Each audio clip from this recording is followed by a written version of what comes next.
जय गुरु जी संगत जी। अनीता कुमार आंटी की किताब द डिवाइन लाइट के चैप्टर अदर ऑपरेशंस यानी अन्य संचालन को आज हम संक्षिप्त में समझेंगे। गुरुजी ने एक बार कहा था, जब तुम बीमार होगे तो तुम्हारे साथ सिर्फ गुरुजी होंगे और शरीर छोड़ने के बाद तुम्हारा गुरु परिवार ही तुम्हारे पास होगा। आंटी बताती हैं कि जब वह अस्पताल में थीं और एक और सर्जरी का डर उनके सामने था, तब उन्होंने गुरुजी के इस वचन को सच होते हुए अनुभव किया। उसी समय गुरुग्राम में सत्संग चल रहा था और वहां से संगत ने उन्हें फोन करके कहा कि आपको सर्जरी की जरूरत नहीं पड़ेगी, हम सब आपके लिए यहाँ प्रार्थना कर रहे हैं। साथ ही प्रसाद भी भेजा गया।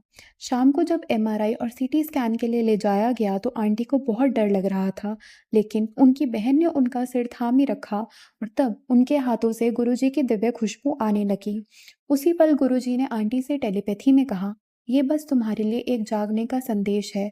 तुम्हारी सर्जरी नहीं होगी, लेकिन जिंदगी में बदलाव जब आता है तो तुम्हें भी बदलना होगा।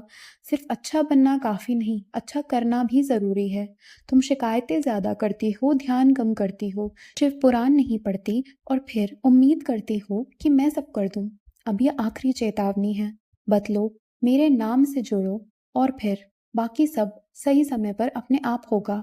गुरुजी की ये वाणी सुनकर आंटी समझ गईं कि उन्हें अपनी सोच बदलनी है।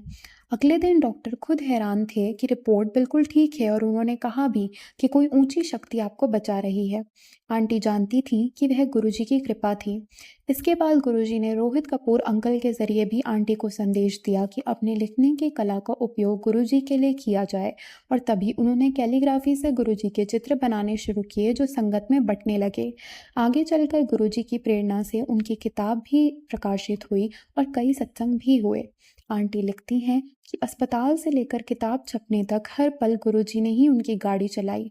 साथ ही उन्होंने लिखा, अगर ड्राइविंग मेरे हाथ में होती तो शायद टक्करें ही मिलती, पर गुरुजी ने सब संभाल लिया।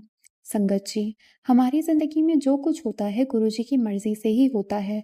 हर एक चीज, हर एक स्थिति सब गुरुजी के बनाए हुए प्लान का जरिया है, जिससे हमारी जिंदगी बेहतर हो सके। कुछ गलत भी हो तो या तो वो कष्ट काटने के लिए होता है या कुछ सीख देने के लिए।